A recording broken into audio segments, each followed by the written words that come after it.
بسم اللہ الرحمن الرحیم۔ بات چل رہی تھی اللہ کے رسول صلی اللہ علیہ وسلم کے متعدد نکاح کرنے کی حکمتیں اور مصلحتیں۔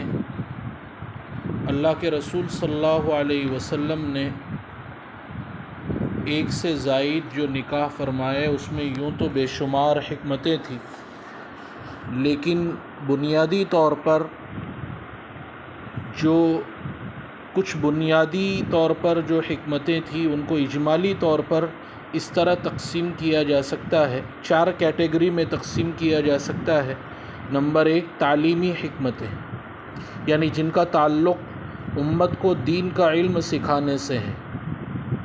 آپ صلی اللہ علیہ وسلم نے مختلف زمانوں میں متعدد خواتین سے نکاح اس لیے فرمایا تاکہ مسلم عورتوں کو دین کا علم سکھانے کا کام متعدد معلمات کے اور سکھانے والیوں کے سپرد رہے، اور سیکھنے اور سکھانے والی دونوں کو مشقتیں نہ اٹھانی پڑے، کیونکہ عورتیں معاشرے کا آدھا حصہ ہوتی ہیں اور مسلمان ہونے کی حیثیت سے وہ بھی ان تمام احکام کی مکلف ہوتی ہیں جن کے مرد مکلف ہیں، مگر اللہ کے رسول صلی اللہ علیہ وسلم کے زمانے میں خواتین کو ذاتی قسم کی ہر بات حضور صلی اللہ علیہ وسلم سے پوچھنے میں فطری طور پر حیا اور شرم محسوس ہوتی تھی، جیسے حید و نفاس، جنابت اور ازدواجی شادی وغیرہ کے جو مسائل ہیں وغیرہ وغیرہ۔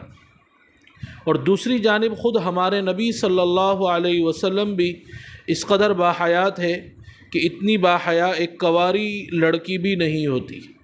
اسی وجہ سے آپ عورت کے ہر سوال کا جواب صراحتاً دینے سے بچتے تھے، بعض سوالوں کا جواب کنایتاً اور اشارتاً دے دیا کرتے تھے، مگر اس وقت عورتوں کی مشکل یہ ہوتی تھی کہ وہ صحیح طور سے سمجھ نہیں پاتی تھی۔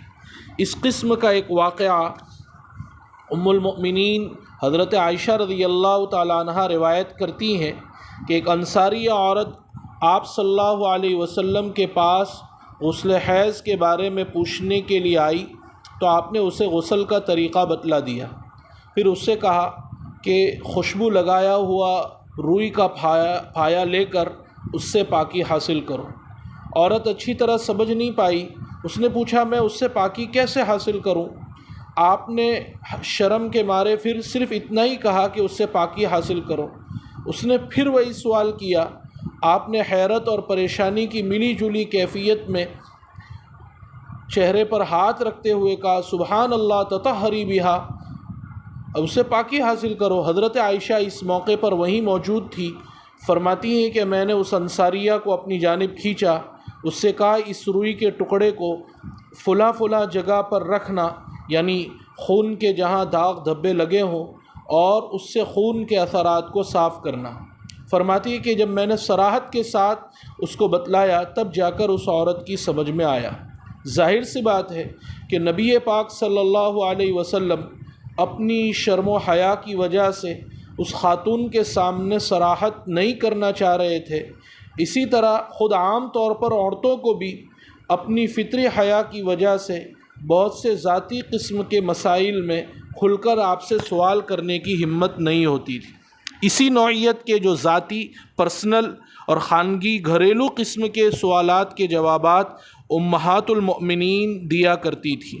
اسی وجہ سے حضرت عائشہ رضی اللہ تعالی عنہا فرماتی ہیں اللہ تعالیٰ انصار کی عورتوں پر رحم فرمائے، حیا نے انہیں دین کی سمجھ حاصل کرنے سے نہیں روکا۔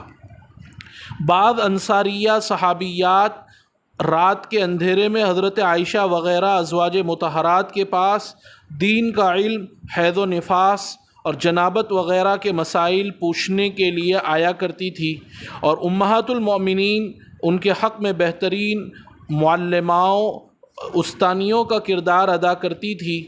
انہی کے ذریعے مسلمان عورتوں نے بے شمار دین کے مسائل حاصل کیے۔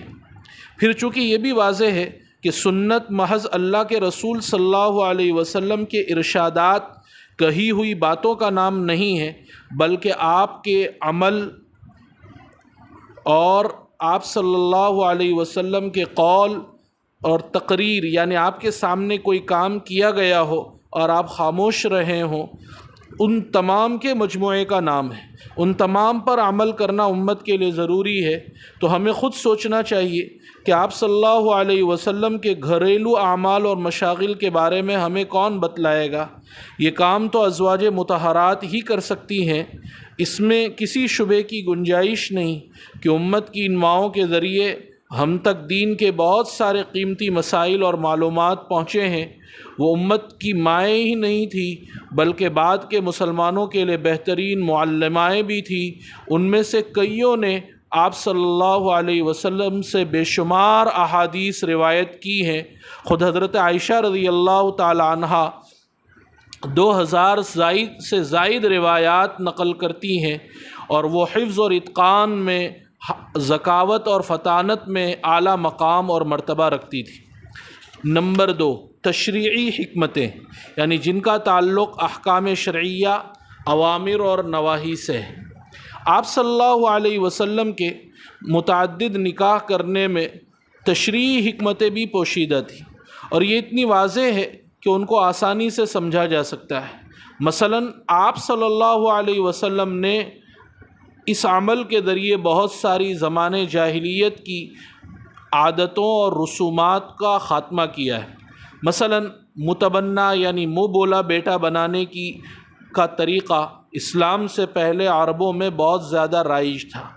کوئی بھی آدمی کسی بھی بچے کو جو اس کا حقیقی بیٹا نہیں ہوتا تھا اپنے بیٹے جیسا بنا لیتا تھا، اور اس کو وہ تمام حقوق حاصل ہوتے تھے جو کسی حقیقی بیٹے کے لیے ہوتے ہیں، یعنی میراث، طلاق، شادی بیاہ، نکاح کی حرمت وغیرہ تمام مسئلوں میں اس کے لیے وہی احکام ہوتے تھے جو حقیقی بیٹے کے لیے ہوتے ہیں۔ یہ شرعی مسئلے کی حیثیت اختیار کر چکا تھا۔ اسلام اس بات کی اجازت نہیں دے سکتا تھا کہ کوئی شخص کسی دوسرے کی اولاد کو اپنی اولاد کی فہرست میں شامل کر لے۔ اسلام نہ تو ان کے اس جاہلانہ رواج کی اجازت دے سکتا تھا اور نہ ہی انہیں گمراہ اور بے خبر رکھ سکتا تھا۔ چنانچہ اس رواج کو ختم کرنے کا راستہ اللہ نے اپنے نبی کو یہ سمجھایا کہ آپ نے ایک صحابی حضرت زید ابن حارثہ کو متبنہ یعنی منہ بولا بیٹا بنایا۔ اس کے بعد سے لوگ انہیں زید ابن حارثہ کے بجائے زید ابن محمد کہنے لگے۔ بخاری مسلم میں حضرت عبداللہ ابن عمر سے ایک روایت منقول ہے جس میں وہ فرماتے ہیں کہ آپ صلی اللہ علیہ وسلم نے ان کی شادی اپنی پھوپھی زاد بہن حضرت زینب بنت جحش سے کر دی تھی۔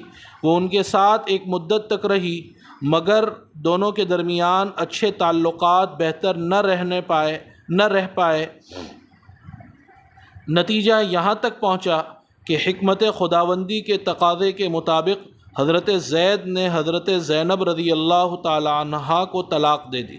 پھر اللہ تعالیٰ کے حکم سے آپ نے ان سے خود نکاح فرما لیا۔ اس کا مقصد مسلمانوں کے دلوں سے متبنہ یعنی منہ بولے بیٹے بنانے کی شکل کا خاتمہ کرنا تھا جو عربوں میں پہلے سے رائج تھی، مگر اول آپ صلی اللہ علیہ وسلم کو اس حکم کی تعمیل میں کچھ تأمل ہوا، جس پر اللہ تعالیٰ نے آیت نازل فرمائی، تم لوگوں سے ڈرتے ہو حالانکہ اللہ تعالیٰ زیادہ حقدار ہے کہ اسے ڈرا جائے۔ پس جب زید نے اپنی بیوی سے اپنی ضرورت پوری کر لی تو ہم نے اسے تیرے نکاح آپ کے نکاح میں دے دیا، تاکہ مسلمانوں میں اپنی منہ بولے بیٹوں کی بیویوں سے نکاح کرنے میں کسی طرح کی خلش باقی نہ رہے، اور جب وہ ان سے اپنی ضرورتیں پوری کر لیں اور اللہ کا حکم بجا لانا ضروری ہے۔